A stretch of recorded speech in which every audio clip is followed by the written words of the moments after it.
안녕하세요. 백성문화대학교 안경과학과 박창원 교수입니다. 자, 시각 보정 처방과 관리 내용 또 공부하겠습니다.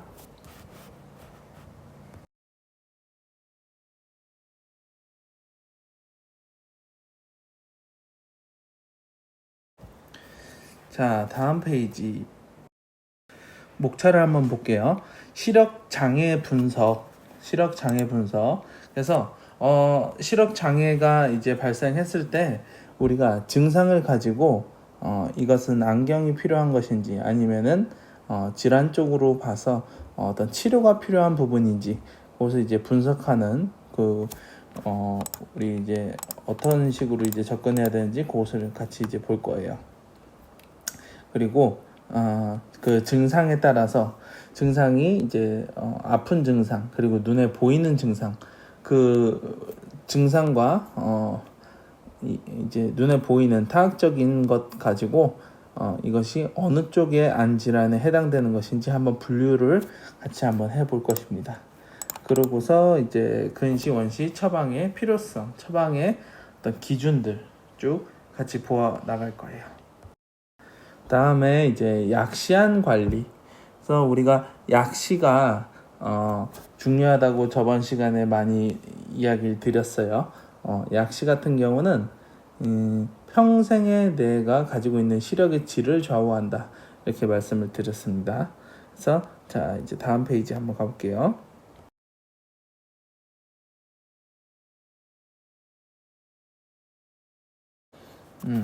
시력 장애 분석 3페이지 보는 거예요.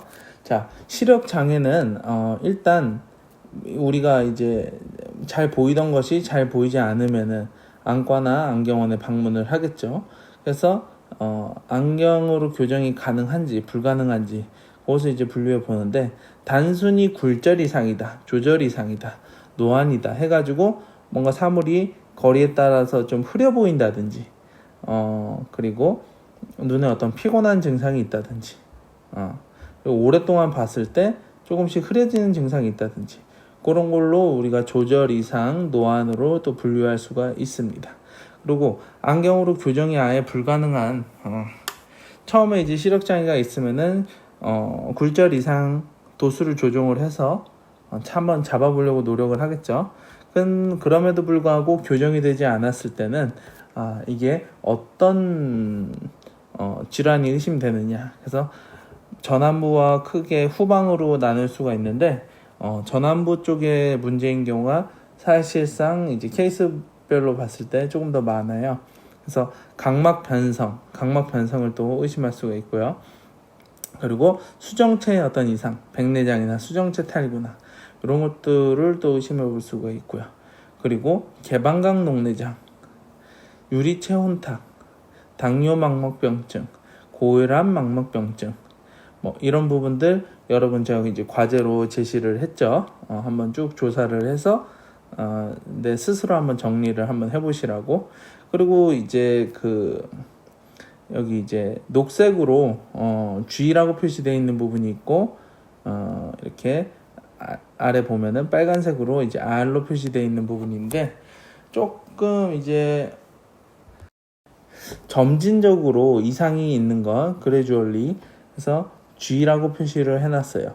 점진적으로 시력이 저하되는 것들과 그리고 래피들리 급격하게 시력이 저하되는 부분 크게 이렇게 나누어 봤는데 교정이 가능하다 그러면은 단순 굴절 이상, 조절 이상, 노안 이렇게 볼 수 있고 그리고 점진적으로 이상이 있는 것 중에 이제 각막 변성, 수정체 이상 그리고 녹내장 당뇨와 관련된 고혈압과 관련된 병들 그리고 망막염, 맥락막염, 시신경 이상 이런 것들은 다 조금씩 시간이 장시간 걸쳐서 시력이 저하되는 그런 문제들입니다. 그리고 이제 빨간 쪽에 R로 표시된 부분들 보면은 급격하게 이상이 느껴지는 부분이에요. 이제 대표적으로 이제 망막박리가 되면은 바로 즉시 시력이 굉장히 떨어지게 됩니다. 그래서 이제 통증이 있냐, 충혈이 있냐, 혈관들이 많이 이제 밀집되어 있고 이제 빨갛게 이제 눈에 타학적인 증상이 보일 때 이제 그럴 때는 밑에 폐쇄각 녹내장, 각막외상, 각막염, 그리고 포도막염 이런 것들을 의심해 볼 수가 있고요. 그리고 통증과 충혈 증상이 있는데 조금 그 증상이 이제 경미한 정도라 그러면은 건성환을 또 의심해 볼 수가 있어요. 그래서 통증과 충혈 증상 이런 어떤 자각적 증상 그리고 타각적 증상이 있느냐 없느냐에 따라서 이렇게 구분을 또 할 수가 있습니다. 그래서 다시 한번 보면 통증과 충혈 증상이 없다 그러면은 망막 박리, 망막 부종, 망막의 어떤 출혈, 그리고 유리체의 출혈, 뇌 이상 이런 것들 시력의 저하는 굉장히 좀 이제 급격하게 나타나고 증상이 좀 심한데 이제 어떤 아픈 증상이나 이런 것들은 또 없어요. 그리고 통증이나 충혈 등이 있어가지고 대번에 이제 내가 느낄 수가 있는 것들 중에 하나가 대표적으로 폐쇄각 녹내장이 있어요. 폐쇄각 녹내장 같은 경우는 시간하고의 싸움이에요. 그래서 48시간 이내에 보통 이제 48시간 이내에 그 폐쇄각 녹내장을 일으킨 그 요인을 제거하지 못한다 그러면은 영구 실명으로 갈 수도 있습니다. 그래서 이제 안과 영역에서 3대 응급질환으로 여기는 것이 폐쇄각 녹내장이에요. 그리고 각막에 외상이 있다 그러면은 각막에는 안신경이 굉장히 많이 분포되어 있기 때문에 각막에 외상이 있으면은 각막에 염증이 있으면은 이 각막 쪽의 문제들은 대부분 자극적인 증상이 굉장히 심하고 충혈도 굉장히 심각하게 나타납니다. 그리고 뭐 이물질이 꼈을 때도 우리 눈이 굉장히 불편해서 바로 뭐 안과병원을 들인다든지 이렇게 적극적인 조치를 하게 되고요. 포도막염 같은 경우는 보통 이제 앞포도막염이 조금 증상이 좀 심하고요. 그리고 뒷포도막염 같은 경우는 조금 덜하긴 하지만 그것도 내가 느낄 수 있을 정도의 어떤 증상이 있기 때문에 병원을 찾아가게 됩니다.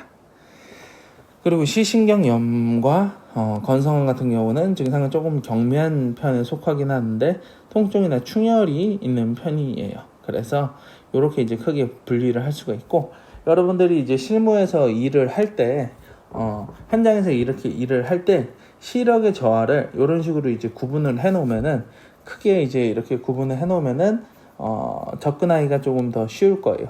그래서 어떤 원인에서 기인해 가지고 시력 저하가 왔는지 한번 그렇게 구분할 수 있는 그런 틀을 한번 제가 제시를 한번 해봤어요.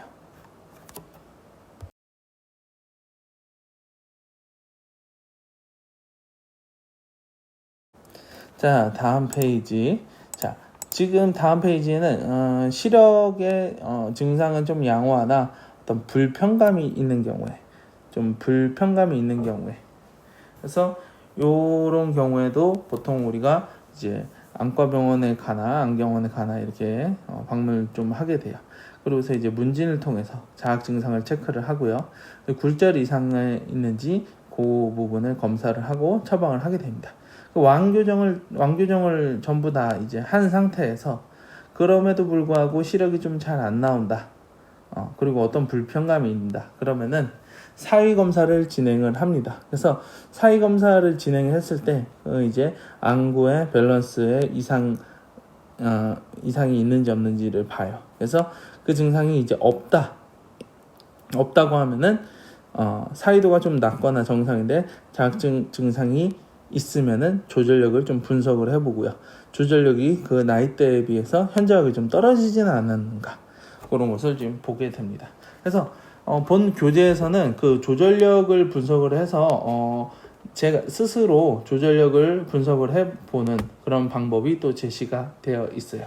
그래서 교과서에서는 지금 이제 29페이지에 나의 눈 나이를 알고 싶다, 노안 셀프 테스트를 검사를 할 수가 있습니다. 그래서 간단하게 이제 근거리 시표와 자를 통해서 검사를 하는 방법이 자세히 나와 있어요. 그리고 본인의 조절력이 그 나이대에 적절한 조절력인지 아닌지의 어떤 기준은 기존의 많은 학자들이 조사를 했다고 얘기를 했어요. 그래서 그 연구 결과를 참고해 보시면 되는데 28페이지와 29페이지에 돈더스라는 학자와 듀안이라는 학자가 이미 이제 조절력에 대해서 연구한 결과가 이제 제시되어 있습니다. 그래서 이제 그 조절력이 이상이 있는지 없는지 한번 보고, 그리고 사이 검사했을 때 어떤 이 밸런스 이상이 있다라고 하면은 이것이 이제 또 두 가지로 또 나뉠 수가 있어요. 원거리에 외사이가 있는지, 원거리에 내사이가 있는지에 따라서. 그래서 원거리에 외사이가 있다 그러면은 PRC가 실성 상대 폭주가 좀 낮게 잡혀 있을 거예요. 그러면은 AC per AB를 한번 평가를 해보는 겁니다. AC per AB를 평가를 하고, 그리고 원근의 사이도 검사를 한번 비교를 해보셔요. 그래가지고 이것은 계산 과다형이다, 기본형 외사위다, 폭주 부족형이다, 이렇게 또 원거리 외사위일 때 이런 식으로 또 분류를 할 수가 있어요. 그리고 또 이제 원거리 내사위, 마지막 줄 원거리 내사위에서 NRC가 낮다, 실성 허성상대 폭주력을 얘기하는 거예요. 허성상대 폭주력이 좀 낮은 경우에 AC per AB를 또 확인을 해봐요. 원근의 사이도를 비교를 해서 계산 부족형인지 기본형 내사위형인지 폭주 과다형인지 또 분류를 이렇게 할 수가 있습니다. 그래서 시력 장애가 있으면은 이게 이제 다양하게 생각을 해볼 수 있어요. 도수로 조정이 가능하느냐, 아니면은 이제 그 밸런스의 어떤 문제여서 사이 검사를 들어가야 되느냐, 그런 것도 아니고 이제 이거는 안 질환의 문제다, 그렇게 이제 내가 분류를 해서 접근을 항상 하는 습관을 좀 들여야 됩니다. 아셨죠? 그래서 요 맵을 머릿속에 항상 넣어두면은 도움이 될 것 같아요.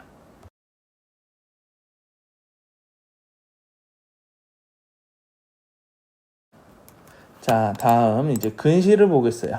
굴절 이상에서 가장 이제 대부분의 어떤 대다수의 문제가 시력 저하의 문제의 대다수가 근시죠. 현재까지 어떤 이제 이 근시를 케어하는 데 있어가지고 다른 방법이 있느냐 없느냐를 물었을 때는 아직까지는 이제 또 다른 어떤 방법이 없죠.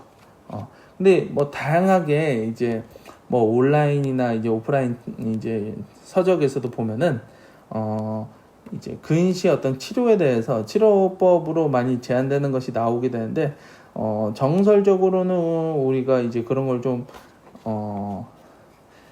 이제 그 이론적으로 좀 많이 확립이 돼 있고 이렇진 않아서 그 치유법, 시력 향상, 근시의 어떤 교정, 그런 어떤 드라마틱한 변화를 이렇게 가질 수 있는 그런 것들은 또 사실 없다고 생각을 하시면 됩니다. 본 교재 77페이지에 이제 그것을 같이 보면서 나아가면 되는데, 뭐 SNS나 온라인이나 이제 시력 증진에 대해서 어떤 드라마틱한 효과가 있다 하면서 여러 가지 이제 방법이 제시되는데, 사실상 라식이나 라섹 수술, 그리고 이제 근시 교정을 하기 위한 그 이제 안구 삽입술, 그리고 안경 처방, 이것 외에 정설적으로 이렇게 좀 우리가 확립되어 있는 것은 많이 없어요. 그리고 이제 77페이지에 거기 이제 Q&A 이제 보시면은 제가 이렇게 이제 이야기를 했죠. 그렇게 이제 자연적으로 어떤 치유되는, 그리고 드라마틱한 효과를 볼 수 있는 근시의 어떤 교정, 치료는 사실상 없다라고 이야기를 제가 드리고 있습니다. 그래서 근시는 눈의 총굴절력이 59디옵터, 이제 본 교재에서 이제 계속 제가 골스트란트 모형화를 가지고 이야기를 드리는데, 눈의 총굴절력을 약 59디옵터 정도로 잡고 있어요.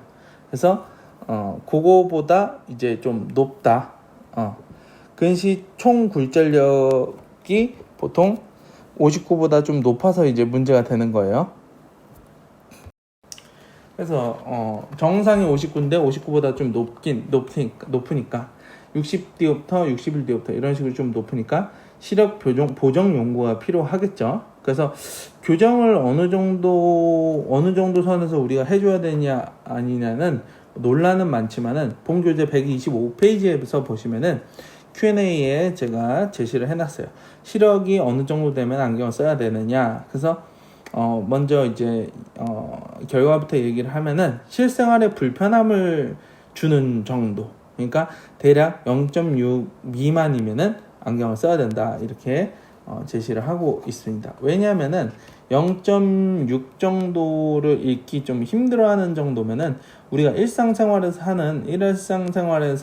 뭐 우리가 학교에 와서 이제 칠판을 뒷자리에서 칠판을 본다든지 아니면 길거리에서 어떤 제시되어 있는 표지판을 본다든지 버스나 전철의 간판을 본다든지 했을 때 0.6 미만이면은 그것을 원활하게 좀 보기가 어려워요. 그래서 시력의 질, 그래서 삶의 질에 영향을 많이 이제 미친다. 그래서 일상생활에 큰 불편감을 느끼기 때문에 그렇게 이제 시력이 0.54, 0.3 뭐 이런 식으로 이제 좀 최저의 어떤 시력이 이제 0.6이 안 되는 경우에는 반드시 이제 교정을 해는 것이 좋다.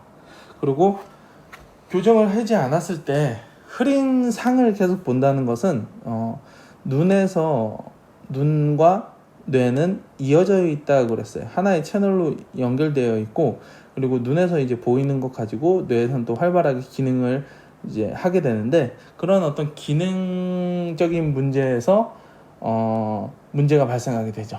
그래서 계속 내 그 좋은 시력을 유지하는 것, 교정 시력, 최대치의 시력을 유지하는 것이 뇌 발달에도 영향을 미치기 때문에 0.6 미만은 반드시 시력 교정용구가 필요하다라는 것. 그래서 교정을 해야 되는 기준은 그렇게 이제 아시면 되고요. 그리고 근시 교정하고 관련돼서 이제 오해 부분이 122부터 127 이렇게 이제 나와 있어요.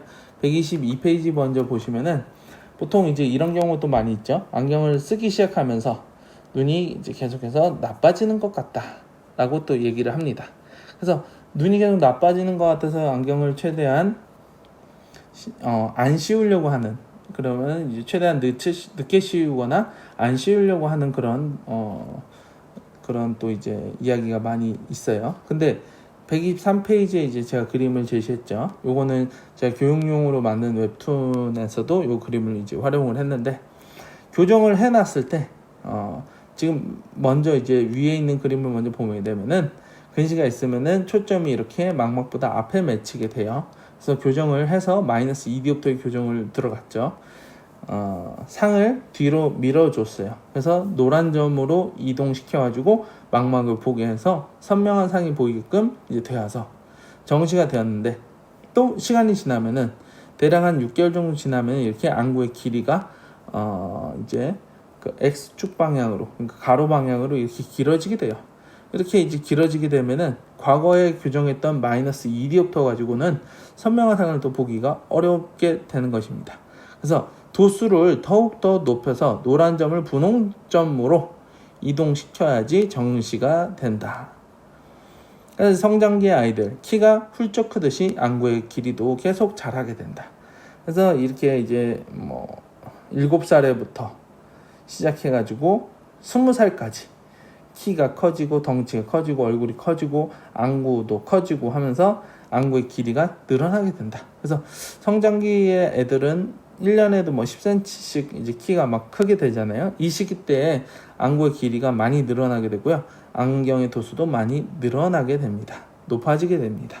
그래서 이런 원리 때문에 안경을 쓰는 보통 이제 안경을 쓰는 시기가 초등학교 저학년 뭐 1, 2학년, 3, 4학년 뭐 늦어도 한 5, 6학년 때는 요즘에 안경을 쓰는 편이에요. 그래서 그때 이제 안경을 처음 쓰는 친구들이 몸이 크게 성장하고 성장기 거치면서 안구의 길이도 지속적으로 같이 늘어나는데 그 시기가 아무래도 맞물리다 보니까 한번 안경을 딱 씌우고 교정을 하고 나서부터는 계속 도수가 나빠지고 눈이 더욱더 나빠진다고 이렇게 착각을 하게 되는 거예요. 그래서 이제 안경을 맞춰놓고 또 다시 6개월, 1년 후면은 또 교체하고 이것이 언제까지? 20살 될 때까지 성장이 완전히 끝날 때까지는 계속 이게 반복이 되다 보니까 아무래도 이제 좀 부모 입장에서는 걱정도 되면서 좀 짜증도 나겠죠. 계속해서 눈이 나빠지는 거기 때문에. 그래서 이제 그 20살 때까지는 계속 이렇게 교정이 필요하다라는 거. 근데 이때 이제 교정을 안 하고 내비둔다 해가지고 성장을 안 하는 게 아니기 때문에 계속해서 도수는 또 높아지게 돼요. 근데 교정을 해야 될 시기에 교정하지 않고 이제 버티면은 집중력 저하의 문제. 그러니까 상을 클리어하게 보고서 뇌도 같이 많은 활동을 하고 이 시기능이 원활하게 이루어져야 되는데 그것이 좀 어렵게 되겠죠. 흐린 상을 보게 된다 그러면. 그리고 그 정도의 차이는 있지만은 근시 같은 경우는 굴절 이상이 보통 한 뭐 6디옵터 이상인데 방치하고 내비뒀을 경우에는 약시로도 또 발전하기도 합니다. 그렇기 때문에 이제 근시도 어느 정도 도수가 좀 높다 그러면은 반드시 교정을 빨리빨리 해서 선명하게 보게끔 해줘야 돼요. 만약에 이제 도수가 높은데도 장시간 방치한다. 그렇게 되면은 평생 이제 낮은 교정 시력을 갖게 되는 약시가 발생할 수 있다라고 이제 이야기할 수가 있습니다. 그래서 그 이제 여기까지 이제 보고 다음 페이지 한번 또 가볼게요.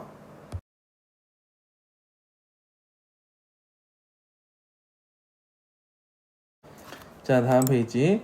그래서 이제 그 우리 국가고시 시험 보게 되면은 이 근시에 대한 증상 그리고 근시에 대한 종류 그리고 이제 굴절력에 따라서 몇 디옵터부터 몇 디옵터 구간까지를 우리가 약도 근시, 뭐 중도 근시, 강도 근시, 최강도 근시 이렇게 구분하냐 이런 것들도 좀 수치를 어느 정도 알고 있어야 됩니다. 그래서 근시의 첫 번째 증상은 이제 좀 찡그리면서 보고요. 자꾸 이제 근거리에서 가까운데 이제 가서 보려고 하는 그런 증상이 있겠죠. 그리고 멀리가 잘 안 보여요. 또 이렇게 호소를 하고요. 그래 이제 근시의 이런 종류들이 축성 근시, 굴절성 근시, 굴절률성 근시 있는데 굴절률성 근시는 별로 이제 많지는 않고요. 보통은 일반적으로 이 이제 축성 근시, 안축의 길이가 조금씩 이제 길어지는 이 근시가 보통 20살 때까지 이제 발현이 된다라는 거. 그리고 굴절성 근시는 이 각막과 수정체의 곡률이 좀 커서 그래 생기는 경우인데 요거와 굴절률성 근시로 인해서 근시가 발생되는 이유는 그 영향은 조금 적은 편이다. 이제 어쨌든 요 종류에 대해서 정의를 잘 알아두시고 구분을 할 수가 있어야 됩니다.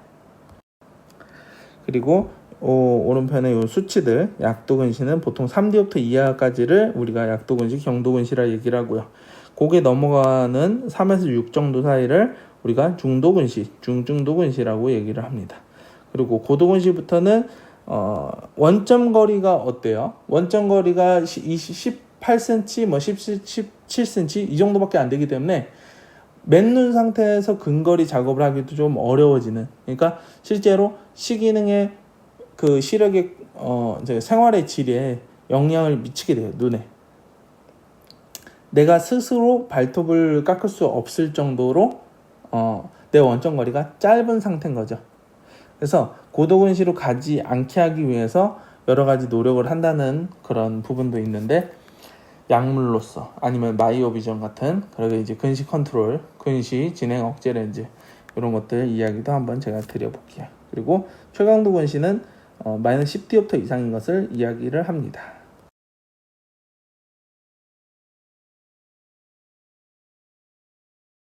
페이지 근시의 증상과 분류 또 계속 이어가 볼게요. 보통 일반적으로 이 단순 근시가 많아요. 단순 근시가 학교 근시라고 얘기를 해요.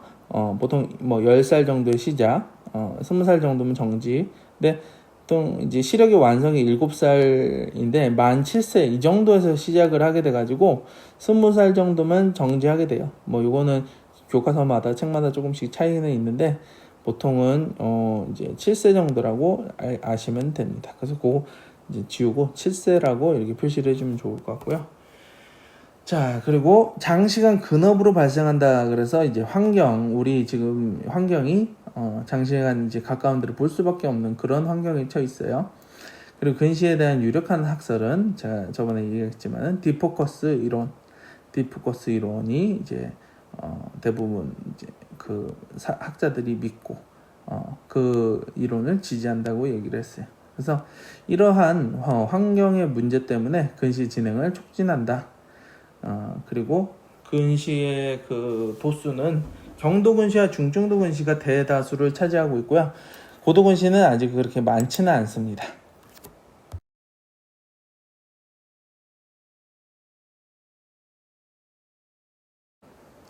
자, 다음 페이지 또. 자, 단순 근시와 악성 근시에 대해서, 악성 근시가 어감이 좀 안 좋아서 그냥 이제 진행성 근시 이렇게 또 표현을 많이 합니다. 요즘에는.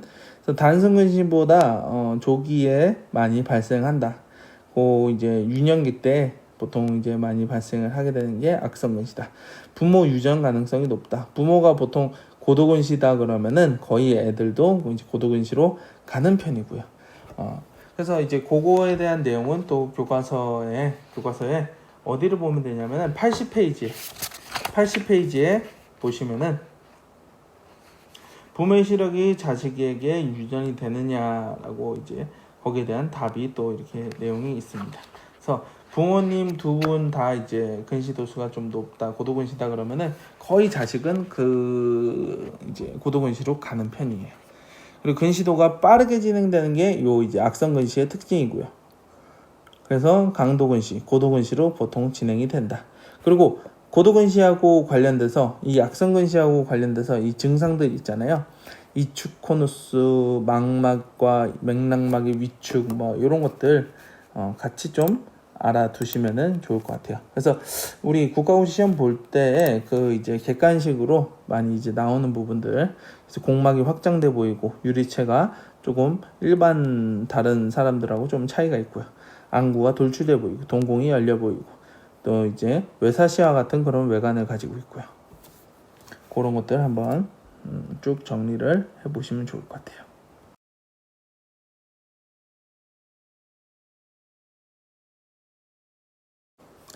자, 또 다음 페이지. 축성 근시와 굴절성 근시 해서 근시 생긴 원인에 따라서 축성 근시하고 굴절성 근시로 또 분류가 된다. 축성 근시가 안축의 길이가 23mm보다 비교적 그보다 좀 긴 상태. 그래서 1mm당 약 3디옵터 정도로 보고 있고요. 축성 근시 하면은 보통 이제 강도 근시 얘기를 합니다. 굴절성 근시는 거기 이제 보면은 각막성 근시, 추정체성 근시 뭐 이렇게 나오는데 그 이제 빈도수로 보면은 각막에서 오는 근시가 좀 더 많고요. 각막의 굴절력이 뭐라 그래요? 38에서 50디옵터 정도로 잡히는데 각막의 굴절력이 좀 강한 경우, 그러니까 각막의 곡률 반경은 작고 곡률은 좀 큰 경우, 그런 경우에 이제 각막성 근시, 얘로 이제 원추 각막이 굉장히 큰 각막성 근시겠죠. 수정체성 근시 같은 경우는 수정체가 이제 위치가 이제 바뀌어서 그렇게 생기는 위치성 근시가 또 있고요. 그리고 백내장 초기에 멀리가 잘 안 보였다가 이제 수정체가 단백질이 변성되면서 내부에 그 이제 그 매질이 좀 더 혼탁해지고 매질의 그 수분량이 늘어나면서 일시적으로 수정체성 근시가 오는 경우가 있어요. 그래서 수정체가 많이 팽창됐을 때, 물이 많이 좀 들어차고 했을 때 그 근시가 일시적으로 오는 거를 수정체성 근시라고 이야기를 합니다.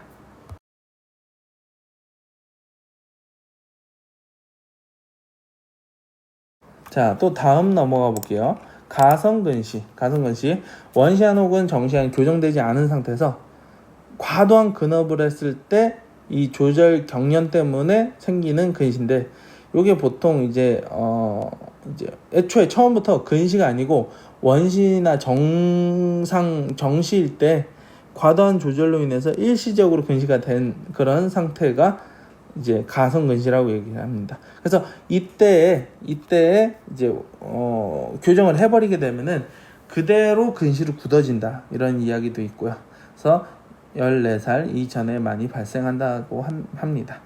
가성근시의 증상, 며칠 전까지는 잘 보이다 갑자기 안 보인다고 좀 호소할 때, 그래서 이때는 이제 안경원에서 검사를 할 때는 어떻게 해야 되겠어요? 조금 더 운무량을 좀 늘려서 천천히 조절 경련을 좀 풀어주면서 검사를 해주는 것이 좋습니다. 조절력이 평균보다 좀 떨어질 때 그런 것도 이제 증상이고요. 그래서 안약을 점안해가지고 이렇게 선문책 긴장을 좀 풀어주기도 하고요. 그래서 가장 이제 정확하게 이렇게 좀 잡으려고 하면은 조절 마비제를 투여하는 방법도 있는데 그 이제 방법이 무조건 이제 완벽한 방법은 아니다라고 얘기를 드리는 게 뭐냐면 조절 마비 후 검사, 조절 마비 하 검사. 조절 마비 하고서 바로 이제 하는 검사. 조절 마비 후 검사는 조절 마비 하고 나서 조절 마비제 넣고 이제 조절 마비되어 있는 상태 한참 후에 다시 이제 검사하는 방법인데 두 검사 모두 어떤 부작용이 있어요. 우리가 일반적으로 생활하는 일상생활에서 그 이제 검사하는 것이 아니고 약물로 인위적으로 이제 내 생리학적인 조건에 영향을 주고서 검사를 한 거기 때문에 사실상 그 값이 처방값으로 쓰기에는 좀 무리가 있다라는 겁니다. 아셨죠? 그래서 여기까지 이제 근시 좀 정리를 했고요. 다음에 이제 원시 파트 좀 들어가겠습니다.